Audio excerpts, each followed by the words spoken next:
Good morning, my friends. Should I try this again?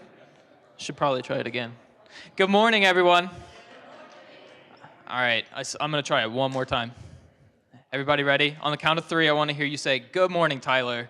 One, two, three. That was that was awesome. Thank you so much. Raise your hand if it is your first time here. Wow. Nice. All right, awesome. So now that you know my name, I'm going to go ahead and tell you who my co-organizers are. I've got John, I've got Caitlin, I've got Billy, Kyle, I've got Nicole, and where did Courtney go? Oh, Courtney's in the back. All right, everybody wave hi to them. Awesome. Before I have our expert panelists introduce themselves, could you please take out your phone and download the 1 Million Cups app? And if you have it already, go ahead and just check in so that way we can leave our presenters some feedback. And without further ado, I'm going to go ahead and let our expert panelists introduce themselves after a few seconds.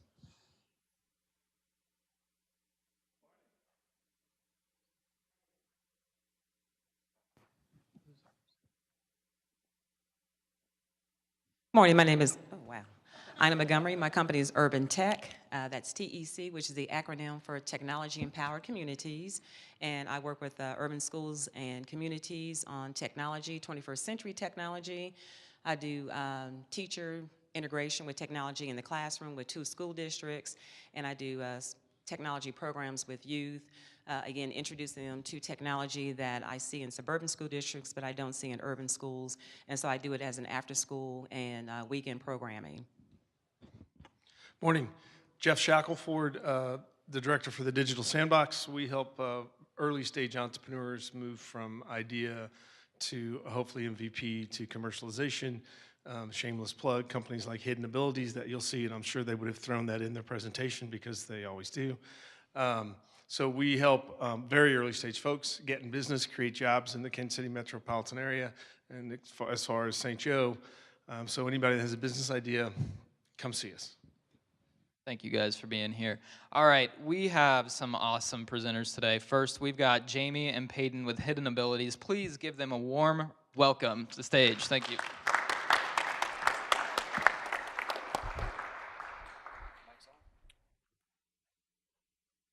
Thank you, guys. No one likes to see their child struggle. Imagine if your child struggled with one of the most common ways of learning. If letters on a page looked foreign, if it took them 3 times longer to finish a simple homework assignment. Imagine if your child had dyslexia. What would you do? I painted this picture because that child was me. I was not formally diagnosed until age 26, but I've struggled with reading my entire life.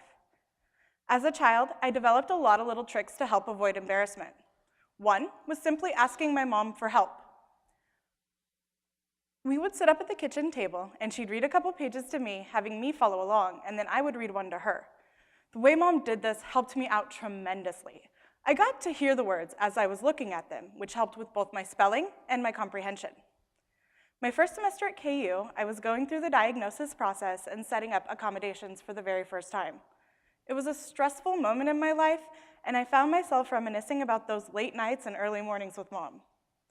I was in class doing a homework assignment, wishing she was there, when it hit me. What if I had a device that did just what she had done? This is when the Read and Style pen was born.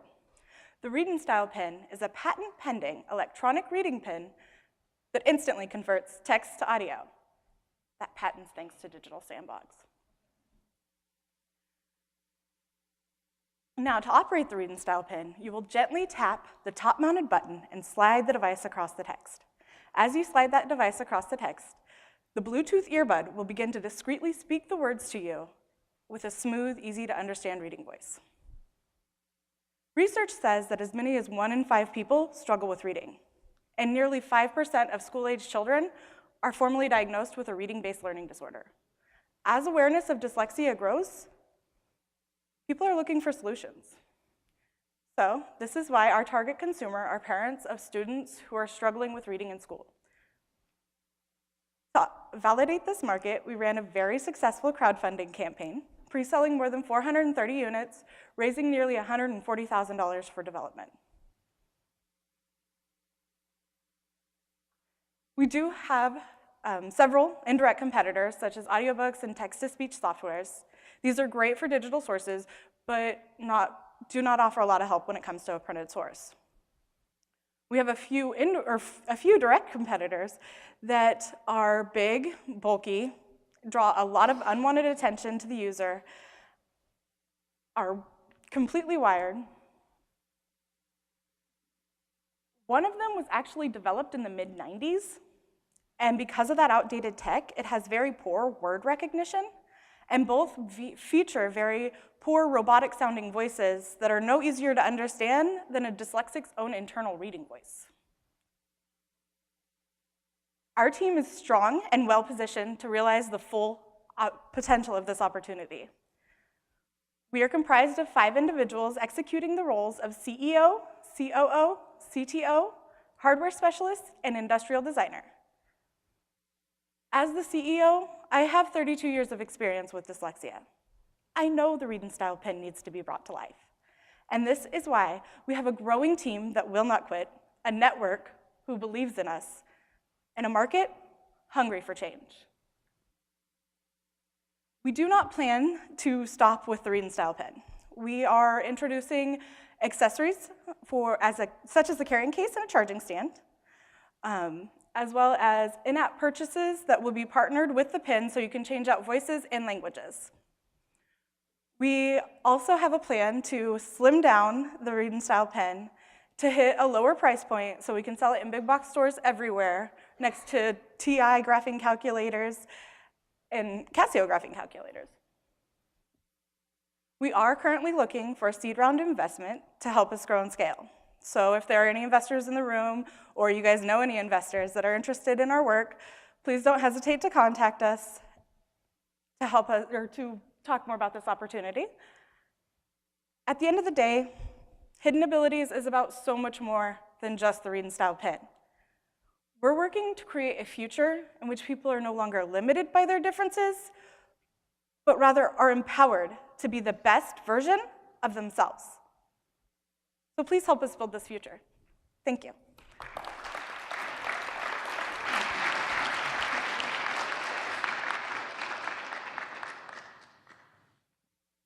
So you've got competitors. Somebody was already in the marketplace. So talk to me about the intellectual property protection. How did you say you got a patent pending?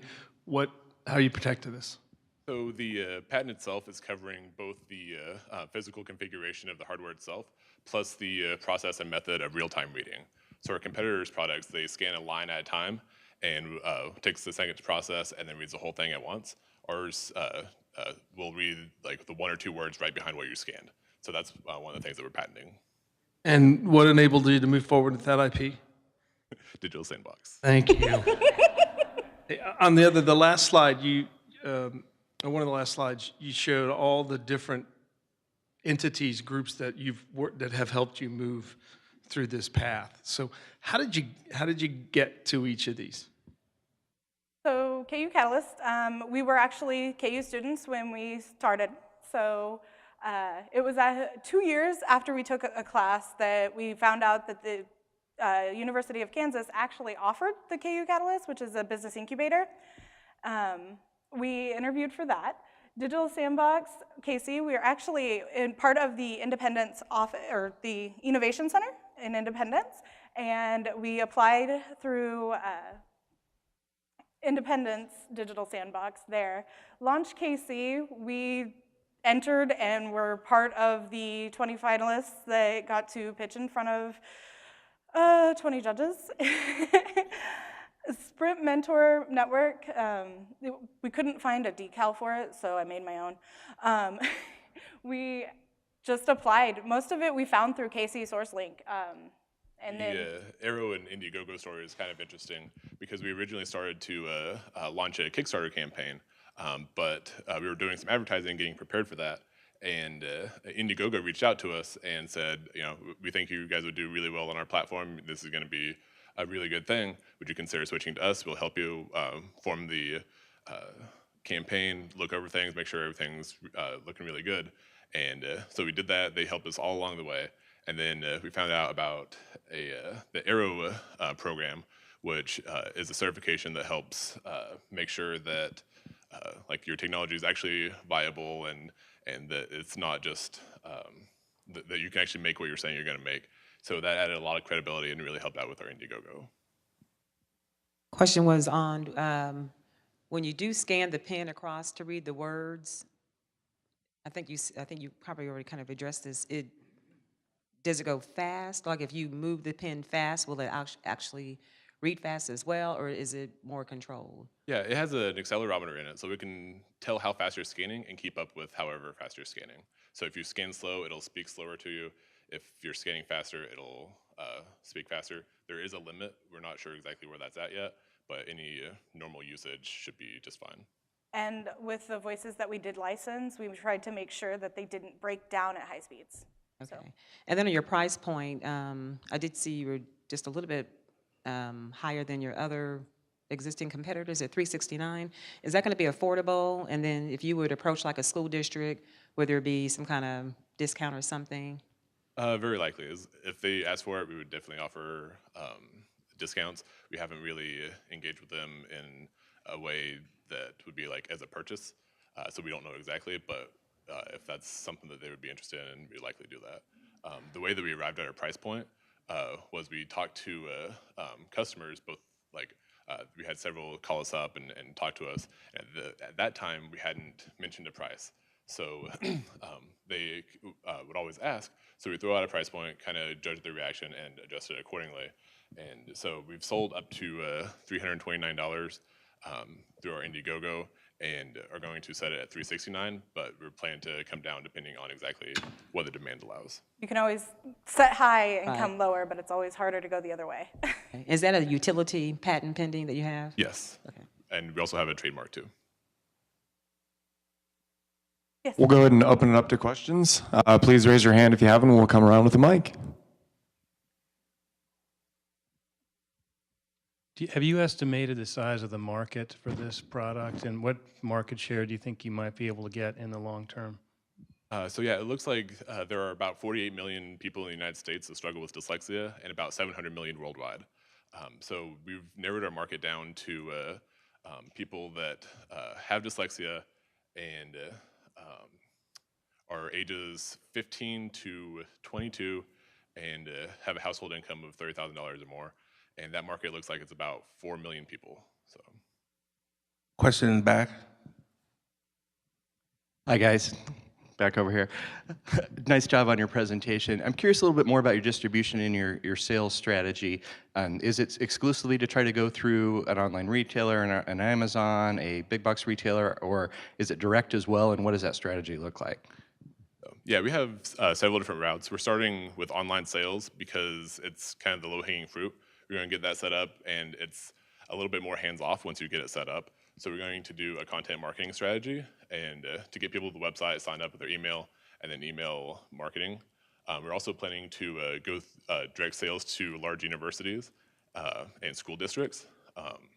That's going to be a little bit later than the online sales. And then there's also trade shows, and there's also in each state there's an assistive technology library, which they purchase a small amount of product and let schools use it, try it out, see if they like it.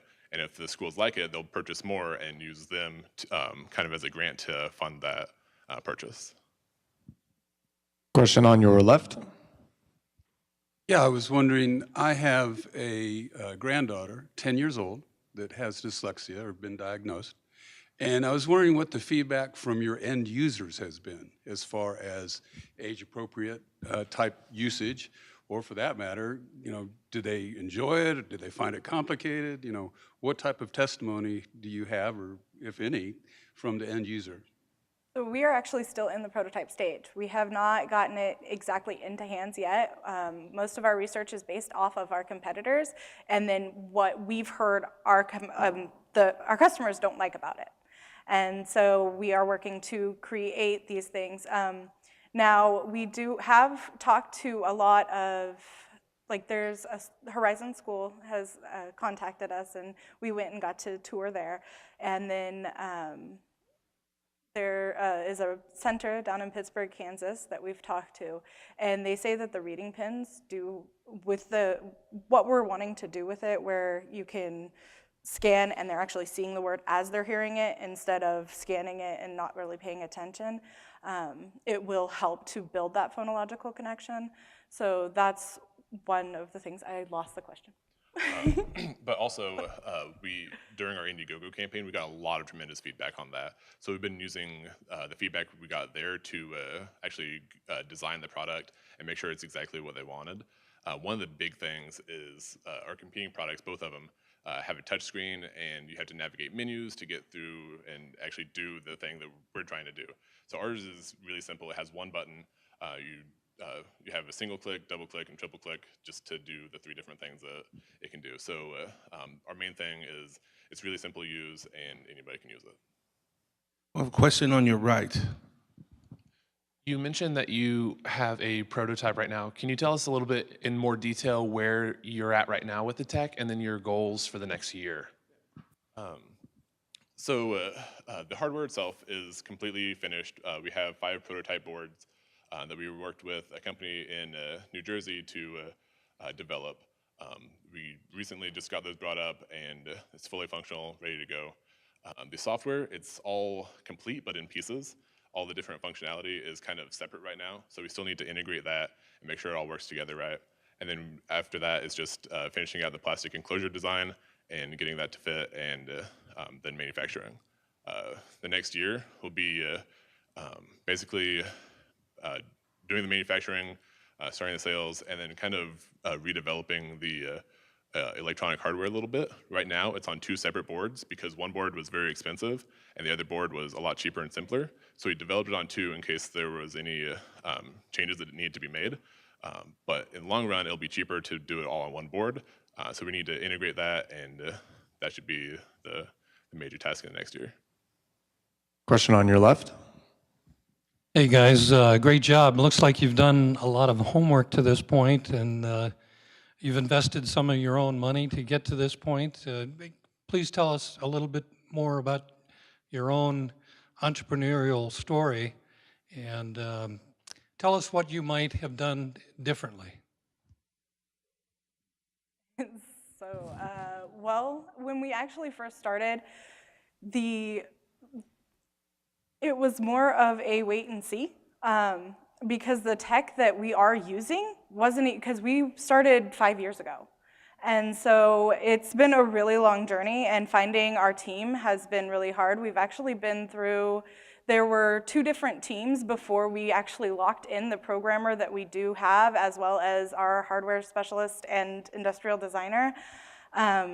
We've also went through a developer, one prior to, and then we found New Jersey, the developers out of New Jersey. So honestly, it taking 5 years, there's not much I would change because the tech wasn't there yet, and the awareness in the market, it's only growing as we go. So it's just putting us right in that perfect sweet spot. To kind of elaborate on that, one of the big mistakes that we made early was just waiting to find a team. Like we didn't really proactively search it out. So we were going to school at that time at KU, and it did take 3 years to find that team. But also in that, we were working with one person at that time, and we went along for about 9 months, and we didn't really know anything about the technology. So we kind of trusted this person to make sure that he could do everything that he said he would. And 9 months later, turns out we didn't really have anything. So we had to start completely over from scratch. It was a really humbling experience, but we spent that entire summer learning about the technology, and we still can't do it ourselves, but we at least know enough to be able to communicate with the people that are doing it and have oversight over that whole process. I have a question on your right. Hi guys, have you thought about your users' preference for audiobooks and if that would be sort of an indirect competitor and how you would deal with that? Well, with audiobooks, you can't skip around. So if you have to read a paragraph out of a textbook, it you're going to have to listen through, and they don't have page markers or places for that. So it's almost like that's exactly why it's not a direct competitor, because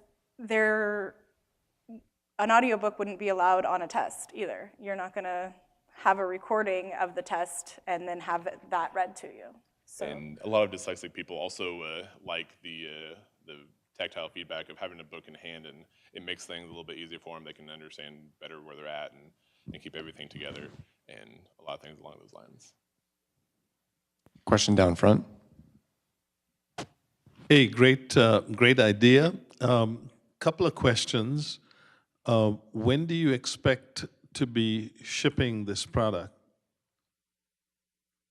Probably within 2 months. I mean, I've been notoriously bad at predicting the exact timeline, but right now it seems to be about probably 6 to 8 weeks away. So what needs to happen in that time?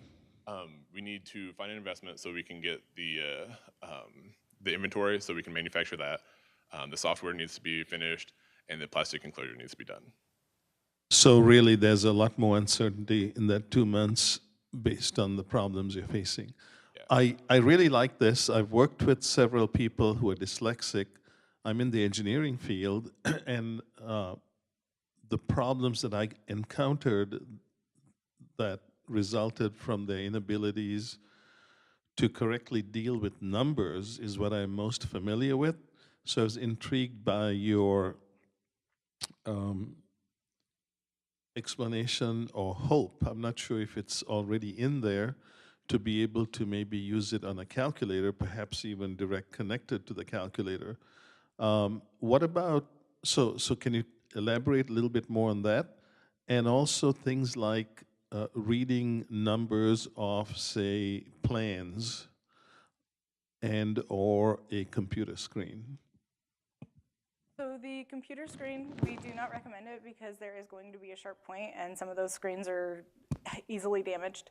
So it will, I mean, holding it back from it, it should be able to read it just fine.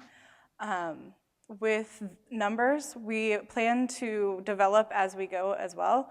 So we're always constantly going to be implementing, and we'll have it to where you can plug it in and update it, because it's a complete computer. I'm trying to. So also the reading off the computer screen thing, like you said, it probably could do that, but we don't recommend it. But there are also better things to read text off of computer screens too. So I mean, we're not trying to be everything. We're trying to do this one thing really well and let the other products do that. I've got a question in the back on your left. I like the idea. How are you going to work with service issues? It seems like so many tech companies, when the end user gets the product, say the student's learning on the weekend with a tutor using this, and it's Saturday night, Sunday night, and they can't get it to work. How will you have service available 7 days a week? That's a good question. We haven't really dealt with that yet. It's definitely going to be a learning experience, and one thing that we've learned through this whole thing is that we tend to figure things out on the go. So it's probably just going to be one of those things where we try something and it does or doesn't work. We use that feedback to make it better. So I don't really have a great answer for you at this time, but we'll figure it out. Just as using like fitness products, I remember several years ago when I got a Fitbit, and I liked it, but I was frustrated with some of the componentry, and every time there was no phone number available to call, and it just drove me nuts. And all you could do was email your question, and then you'd maybe get a response, the next day. And I think that's something, that you'll need to look into to overcome your competition. Question on your left. Hi, you mentioned Indiegogo, and I just wondered if you could talk more about that. You got some funding from them. I guess I was looking at that, those types of crowdfunding and trying to figure out which one's best for, entrepreneurial endeavors. So I guess you have to give away some equity for what you got and what, no? Okay. Well, can you just talk more about that and whether you recommend that platform? Yeah. So Indiegogo was actually, we sold our pre-sold product through it. And with it, with Indiegogo, it's actually more cause-driven than it is just product and tech-driven like Kickstarter is. One other thing that, with them approaching us that made us choose Indiegogo was that it was, the market is looking to support a cause more so. I'm trying to think. Both are kind of similar on like their upside. They take 6% of the funds that you raise as just the platform fee, and there's a 3% fee for the credit card processing, but they don't take any equity. They do have a, can't remember the right word for it, but they do have a separate side that does take equity, and you basically use that kind of like a crowdsourced investment, but that's not the route that we took. We have a question in the back on your left. Good morning. Nice presentation. You mentioned dyslexia and Horizon Academy. Have you thought about also including auditory processing? Because it's opposite, but yet similar to dyslexia. Honestly, we've actually had, through the Indiegogo, we've had people with low vision approach us, as well as, we hadn't thought of auditory processing, so thank you for that as well. We've had people with ADHD approach us and say that, you know, the reading is too long or things like that. It doesn't hold my attention. The auditory does, audio does, yeah. And so really, we hadn't thought about that, but thank you for introducing that to us. Also, like in the very beginning, when we first formed the company, we formed it as the Read and Style LLC because we just wanted to launch the Read and Style pen, and that was kind of the extent of our vision at that time. But we have since changed the name of the company to Hidden Abilities because we want to not only release the Read and Style pen, but add other products as well. We want to start out with dyslexia because that's what we know the best, but we eventually want to broaden our scope and work on other products in different markets. Question in front. Hi, I'm very intrigued by this product. I've worked with children with these disabilities for a while. I'm curious as to why 15, because in my experience, by that time they've fallen far behind in school, and I was just curious as why you picked age 15. Well, to start, we only picked that because we didn't want to step on toes of tutoring and things like that, because when you catch it early, sometimes tutoring will help. And we didn't realize in the very beginning that the reading pens were used at younger ages. So it was more of we wanted to have it as an aid to help with the long nights of reading and things like that. That's kind of also when the real bulk of the reading starts to come in. Like you get a lot more reading in high school than you do in elementary school, and then even more so in college. So we just kind of drew an arbitrary line somewhere along that line, and that's kind of what we're targeting. Not necessarily who we're trying to make it available for, but that's who we're targeting with our marketing efforts. Okay, thank you. I have one more question on your, this is right. I find y'all's entrepreneur journey very inspiring because you just went out and you hustled and you did it and you figured it out one step at a time. You mentioned not having all the answers, let alone not even having all the right questions, but now you're here. You saw a big problem and you imagined something to solve it, and now you are creating a high-tech solution to it. That's so, so, so cool. Do you have any advice for folks out here who want to use tech to solve a big problem that they see in the world? Any lessons that you've learned that you say, hey, don't make this mistake that we made? Yeah, so like it was mentioned earlier, at least know a little bit about what you're doing. Don't just go in blindly. That's not gonna end well.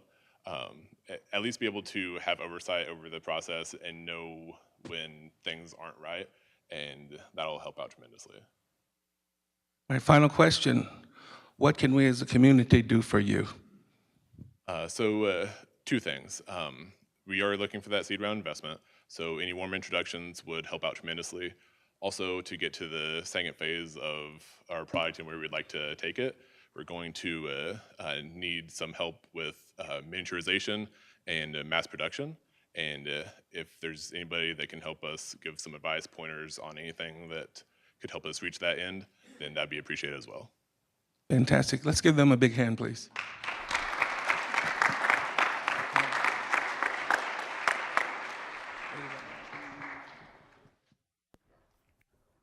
It is time for Mug Club. Will you stand up if you've been to 10 1 Million Cups meetings or more? Please stand up.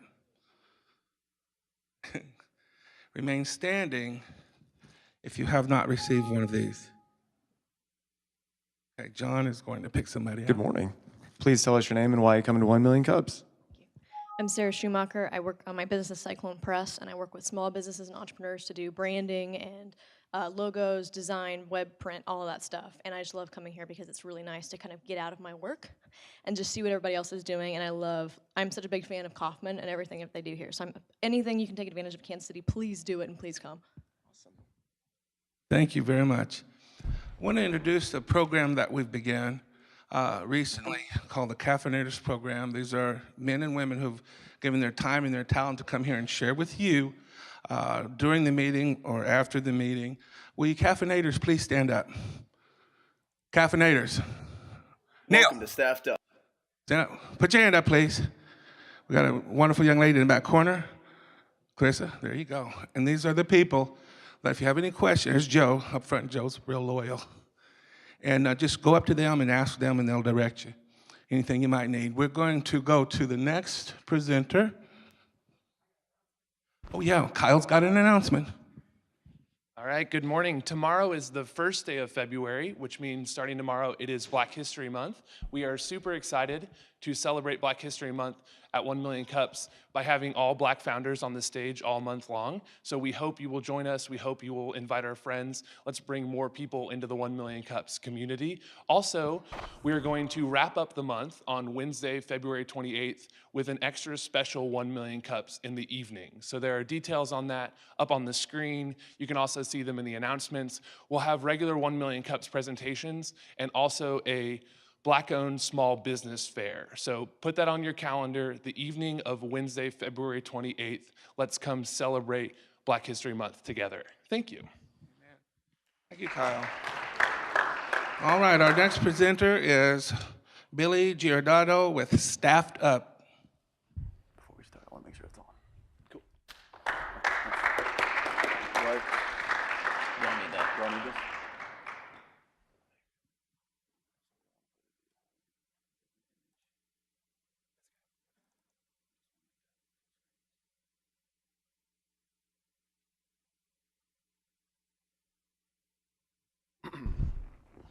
Can everybody hear me? Good, thank you. My name is Billy Giordano, this is JP, and we are Staffed Up, like we mentioned. So just to kind of start real quickly, I feel like we have a very relatable product. From a show of hands, we won't ask any more questions where you have to participate too much. How many people have been in a management position or have had to either employ and or hire someone over the course of their career? Okay, so pretty good audience, entrepreneurial audience. We had a feeling that was probably going to be it. So we are very similar to you that we've been in an entrepreneurial and or management position for collectively over 30 years. We've worked together in food and beverage, hospitality. We are restaurateurs, and in that industry, turnover is incredibly high. So we struggle with finding the right talent at the right time to make sure we've got the best team possible because, as everybody knows, your team is the most important front-facing representative of your business and the quality of the experience that your customers have. So, it's something that we pride ourselves on, hiring the right people at the right time to make sure that your business runs at its best. We basically came up with Staffed Up to solve our own need. Our pain point is very similar to yours. In any industry, hiring is important and it's a struggle. So we created a platform, Staffed Up, to simplify the hiring process, which is right there on our homepage. You can kind of consider it maybe a dating site for applicants and employers. We help employers market and brand their site brand their hiring culture to not only drive great applicant talent, but get that talent into the application process and give them an opportunity to really engage with these people in real time, qualify, network with, and hire the best talent when they need them. So it's a very simple, integrated web and social platform that just expedites the hiring process on both sides, and is very valuable for the applicant, even more valuable for the employer. As far as the way the market is hiring right now, there's really not a lot for our industry that's specific to it. So there are definitely HR firms out there, HR tools, a lot of platforms that are very robust but also very expensive. And so for an employer like ourselves, we found that there wasn't something that was directed and suited specifically to us in an affordable platform that was doing what we needed it to do. So we created something that integrates directly with our customers' web and social presence.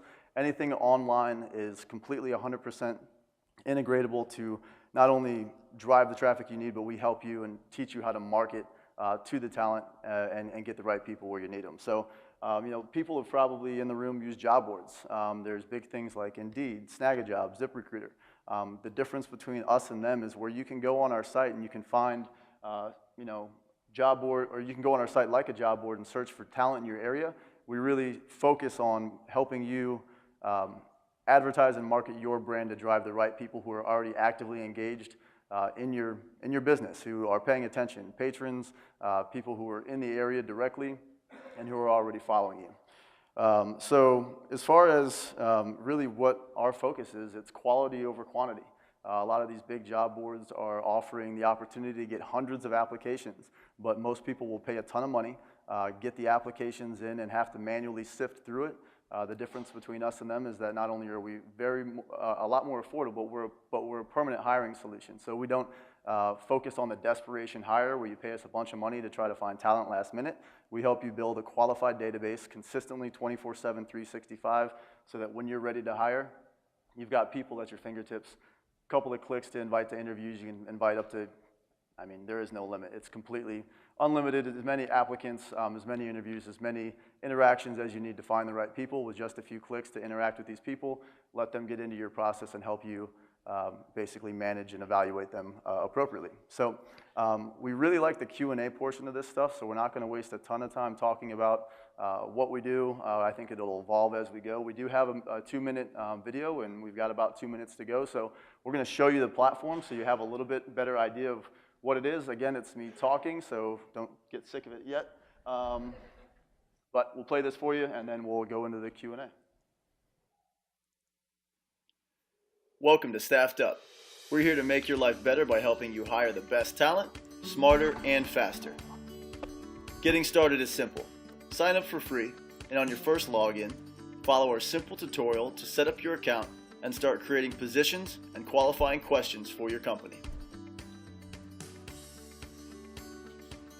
You can customize your application by creating custom questions or use our great list of pre-drafted questions for all or specific positions, and make sure you're asking the right questions to get the best talent.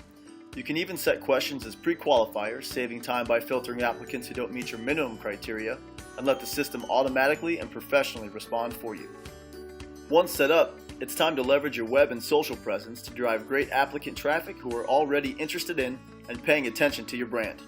It's important to add Staffed Up to your website and social media so it's easy for applicants to find and review your job information and apply from any device.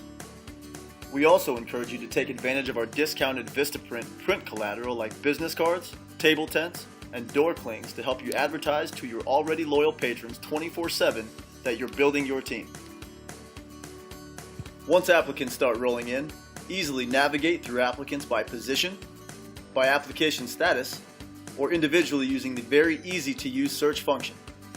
Pull up any applicant in seconds and review full resume information. Evaluate custom question answers, work history, references and education, and professionally qualify and respond with just a few clicks. When it's time to interview, it couldn't be easier. Set up direct interviews or invite groups of applicants to sign up for interview blocks and manage all interviews through the custom calendar. Compete for talent in real time and connect with applicants directly with text and email notifications, and have full accountability for all interactions with time-stamped and dated messaging. The Staffed Up team is comprised of hospitality professionals solving hospitality problems. We're continually developing awesome new features daily, and we're excited to keep growing so you can keep doing what you do better. Sign up for free, utilize the tools, and we promise you won't want to run your business without Staffed Up ever again. So we can talk a little bit more about our price point and why we've priced ourselves in the market the way that we have. But really the idea is just a very smooth, friendly, integratable opportunity for job seekers and applicants to get into the system, apply and find the jobs they're looking for. Our applicants absolutely love using it. We've got testimonials from applicants that have gone to other job sites as many times as possible and used them all and found jobs with Staffed Up because it's so easy to actually use it to find work and really get into the process from anywhere. So we'll open it up to Q&A. Thank you. All right, let's.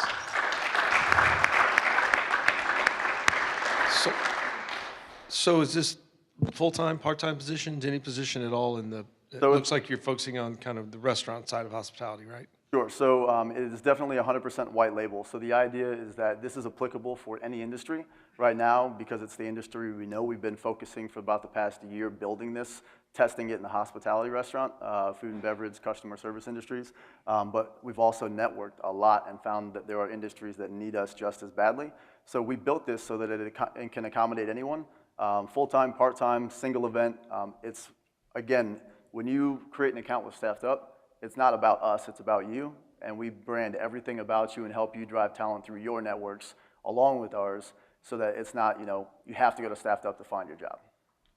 And talk to me about the price points, the revenue model, Sure. Business model itself is low barrier to entry and a very affordable cost. So we want to make sure that we're not trying to create a million bells and whistles that people aren't using and charging them for it. So we're only $29 a month per location right now. Very affordable for a lot of small to mid-sized businesses, but there are large corporations that are interested in platforms like this that actually work. So we've got different tiers that offer different HR value, digital onboarding and employee management and things like that. We are going to basically, as a business model, onboard clients and continually grow our networks, and as we grow, be able to sell higher priced and more evolved features to them so we can basically leverage the current model and current brand that or current market that we have to not only get more clients, but get more revenue out of each client as we grow with more tools and services that are valuable to them. And it's free to the job seeker side? 100%. And then do you do anything beyond, if I'm filling out a profile, build my profile, will you do background check? Will you do any of that for the employer, or you just, here's your applicants, you take it, your hiring process? It's definitely up to the employer to evaluate. So they can, like we showed you, add their questions and basically customize it based on their values and what they want in their business.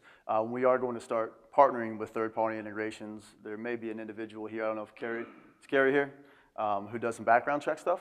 We've networked with them, and our goal is to integrate through an API and basically have them as a third-party service. It'll be a higher level tiered offering. And then when did you launch? I mean, you've got the product in the market now, right? Yeah, we've got about 100 paying customers right now. We launched, and much like the presenters before us, development has been an issue. And with the team that we started with, we anticipated a launch a long time ago. We went to, what was it? 2015? Yeah, 2015 we were in, no, it was 2016. 2016, March, went to Chicago to pre-sale because we had a great following and a good market there and an opportunity. Our developers told us we'd be able to launch our MVP. We sold. We did awesome in Chicago. We had so many people sign up and ready to go with us, but our product didn't launch until late November of the same year, and we didn't really get everything we needed out of it. So we took a step back in 2017, really focused on fine-tuning the software, making it 100% mobile fluid and really easy to use. And just got it to a place that we are really happy with and comfortable with. And now we can still sell while we grow as opposed to selling and then making a bunch of apologies because we weren't ready. Yeah, that's called software development. Yeah. Yeah. We're new to that. We're hoping when we go back to Chicago, they forgot about us and they'll be excited about us all over again. So. Are any national hotels signed up with you guys? Right now, Best Western is somebody that we networked with in Chicago at the Missouri Restaurant Association. We've been basically pitching to their North American teams for the past 3 or 4 months.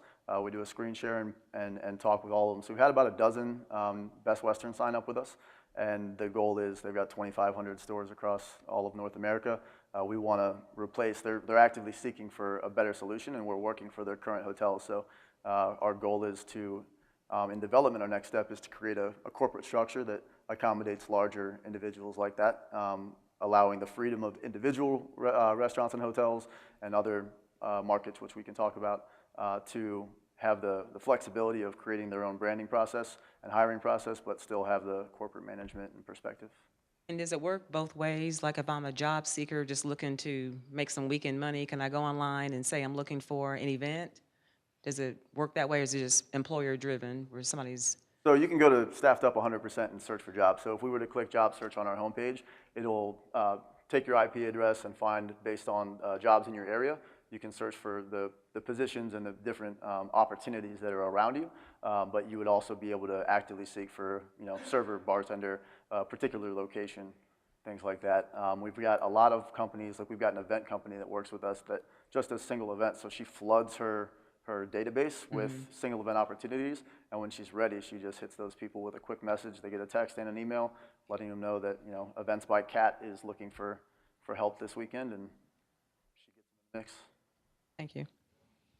We're going to go ahead and open it up to audience questions. Go ahead and get your hands in the air. I'm going to start it off in the center right now. Hi, congratulations. So you are actually live and running, right? Correct. So in your introduction, you mentioned that you're restaurateurs. And how did you gain the IT cred to do all this? Actually found a team through Startup Week in Columbia, 2015. We ended up winning that. From there, we kind of took that team and continued to work with those developers. As we evolved, we brought on more team members, and we still have one that's been with us essentially from Startup Week in 2015 that's been extremely dedicated, and then we have 2 more developers from there. So we don't really claim to be... We're not that tech savvy, Yeah, but we're not we've that learned a tech lot over the past couple of years.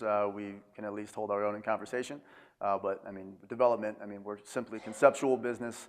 Our development team does all the work, and we kind of wish we had our platform to hire our developers when we needed development. So we used Upwork to find someone in New Jersey who is a rock star and part of our team, has equity in the team, and is a great asset. And then we've continually kind of leveraged the great people that network with other great developers to continue to build. And right now, we're in the process.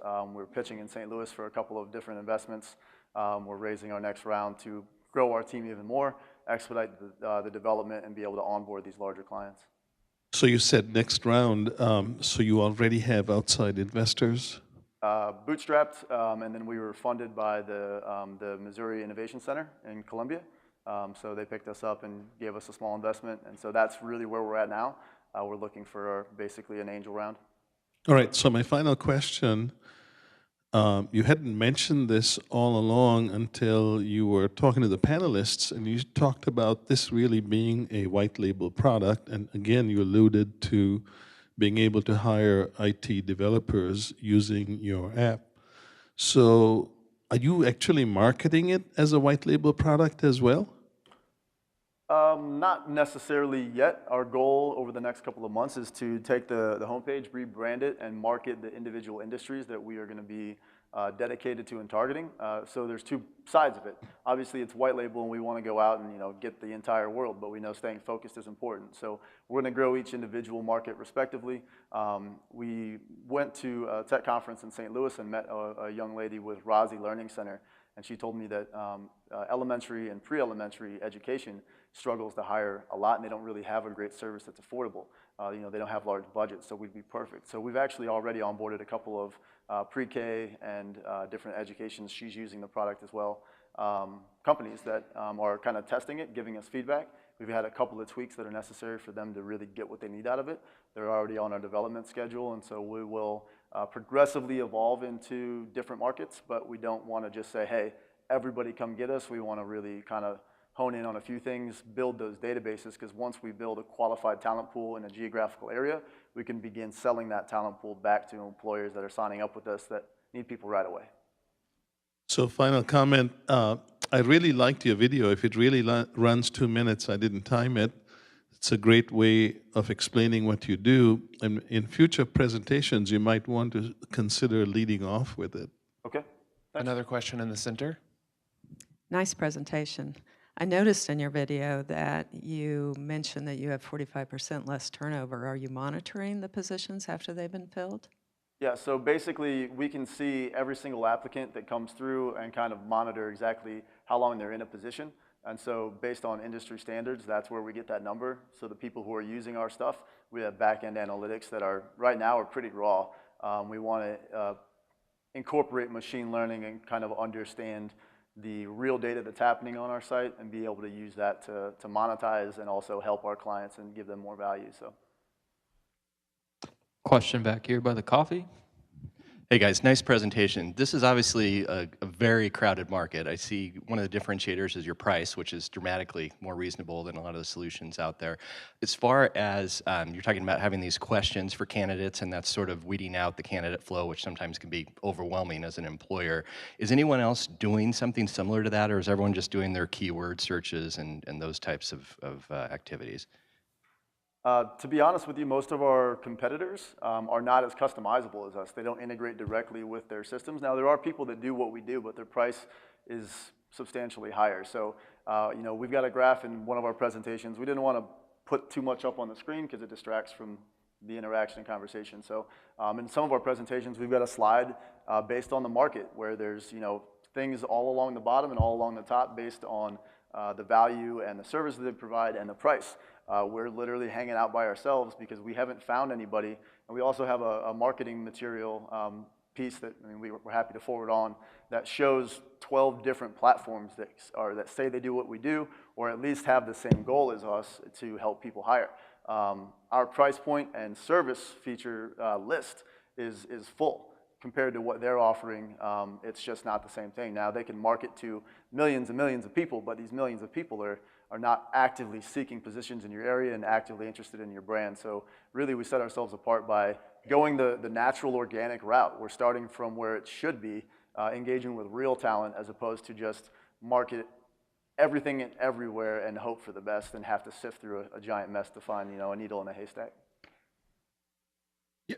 I would say if this thing does everything that it looks like you say it does and on the slides, that $29 a month is way too cheap. For the customization, I assume you built it so if I go in and can customize the questions and the profiles and so on. Absolutely. And then if you're doing any of the back end work, it's $360 a year.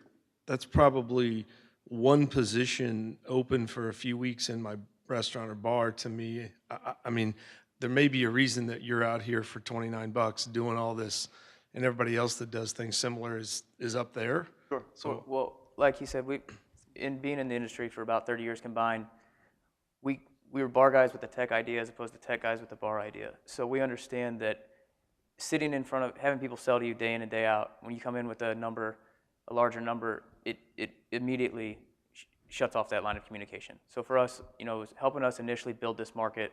We wanted to be able to, because we knew that there was competition out there, be able to be affordable, be able to get into these single locations as well as the multi-locations, and continue to evolve with our expansions of our new features and stuff and develop. So there is higher price points down the line, but become the standard initially, so then people earn our, you know, we earn our credibility with them and continue to grow with us. Yeah, when you mentioned jumping into corporations and not only share, we had another sandbox company that did software that was geared at, you mentioned wanting to get into corporations, so the larger ones, the chains, right? Yes.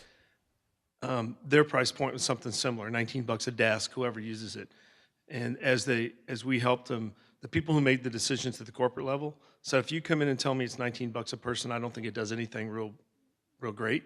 But I'm used to buying software at $15,000 and 10% a year in annual maintenance fee. And when they took their pricing from $19 to about $2,500 and saw those people, they would get the meetings, get the corporations, and have signed some of the larger folks. So as you move up the chain, it sounds like an app type price to me, but if I've got 100 restaurants scattered across the city or across the country, you know, $29 a month is going to feel like that's not going to do much for me. So you're going to run into that as you move up the chain. So with this particular industry and different industries, like you mentioned, that's definitely a consideration. But for this specifically, so everyone's familiar with Emo's Pizza. They're a client of ours. We've got only 4 stores working, but they love it. We're onboarding on tomorrow? Today. Thursday. Thursday. 4 more stores. And we've already sat with corporate to basically bring on the entire, over the next quarter, the entire 110 store operation. So we have to focus on understanding that we're still selling to individual stores while we're selling to corporate as well. So the concept, we sell to corporate, and the price point obviously as a whole, if you're looking at, you know, everybody using us even at a discount, it's somewhere in the range of $3,000 a month for them to use all of what we offer. So really the idea is, again, low barrier to entry. We're learning as we go. We've been told we're lower than we should be, but at the same time, there's definitely been pushback on not wanting to spend a dime on hiring because I can do it with paper and email, and okay, well, how's that working for you? Or when you really need someone and you just spent $400 on Indeed last month, how did that work for you? So we really do kind of hit a nerve with these people and realize, hey, there's an affordable opportunity out there, and then as we're developing more software and more features and gain credibility, like JP mentioned, we're going to be able to market to them and upgrade them to different opportunities and just kind of grow the business. And we really want to grow the talent pool. There's a lot of value in that too. So getting these people to use us and start, I mean, we've got almost 8,000 applicants that are using the site actively right now, and we're continually growing every day, somewhere in the range of 25, 30, sometimes 40 applicants sign up for our service a day. So, you know, it's definitely a learning process, 100%. Sounds like you have 2 business models, one targeted to like the maybe 1 to 10 employers who may need you versus an enterprise solution. Sure. Is that fair?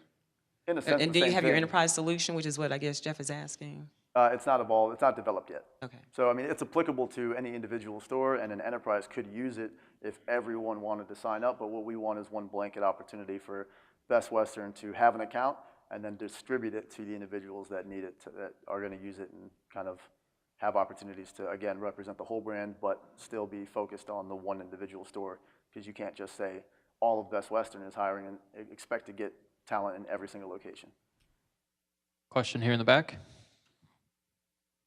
Hello, thank you for sharing your idea with us. Really appreciate it. Just wanted to ask, you talked a little bit about struggles with developers. Could you share your advice with us on how you go about qualifying your developers to keep your platform moving forward, and then also how you work to hit your target dates? I mean, keeping things moving forward can be a challenge. To hit the target dates, I can tell you that we don't. So there's that. We're very optimistic typically about target dates. I mean, we've learned a lot as far as the developers go. Initially, you know, like we said with the Startup Weekend guys, they worked with us for the 48 hours or whatever it was to get going. I think that there was maybe some naiveness on our end. We were a little naive as to how quick things could move and what we could do. We've learned a lot through the process, and I guess we haven't really had to bring anybody new onto the team in the last year or so, year and a half. So it was more after kind of being in the space for a little bit and doing our research and stuff, we were able to kind of vet people a little bit better. As Billy said, we used Upwork, which is kind of a platform that has ratings, reviews, and stuff like that. You can kind of find people through that way. One thing we're doing right now is we're interviewing. We've interviewed 10 different teams for our next team. We don't have the money yet, but we know that we're going to need them. So we aren't saying, hey, this guy's awesome, great interview, says he can do all this, let's do it. We definitely were preemptive in believing people's, you know, basically lies to us in a sense that they were able to accommodate the quality of work in a time frame that we expected it. So now we're actively engaging and learning and networking and asking as many questions as possible, and you just do your research. There's no one way, unless someone here can tell me that I'm wrong, there's no one way to find the best developer. You just have to kind of pitch them your concept and really try to instill your culture, what you guys do, how you interact, what you expect, because we're not development guys, and we've found opportunities to piss developers off because we didn't understand the way that they worked and how things go. We were very driven and motivated, and we want things done now. That's not development, and we've learned patience and you know, how to make sure we get the most out of our team without pushing them too far. So. All right, final question. What can we as a community do to help you? We like networking. These things are awesome for us. We just like talking to people. Our network right now is why we got started and is how we've kind of evolved naturally. So if you have suggestions for us, if you have people that you think would be a good fit for the platform just to try it out, if you just wanted to talk about where we're going and what we're doing and anything, honestly, our cards, and there's more collateral on the back and some bags. We're happy to sit around and talk with you guys as long as you want today. But network with us and you know, spread the word. If someone's saying, hey, I need help hiring, we are evolving into different markets. We've got plumbers using us right now, so laborers are going to be an option for us. It's really just engage with us, and we love learning from your experiences. All right, thank you both very much. I saw lots of raised hands, so I know there's a lot of networking about to happen. These guys are going to hang out, as are the Hidden Ability folks, so please continue to hang out. We hope to see you next week for our first Black History Month presentation with Margaret's Place and Popcorn Heaven. See you then, guys. Thank you.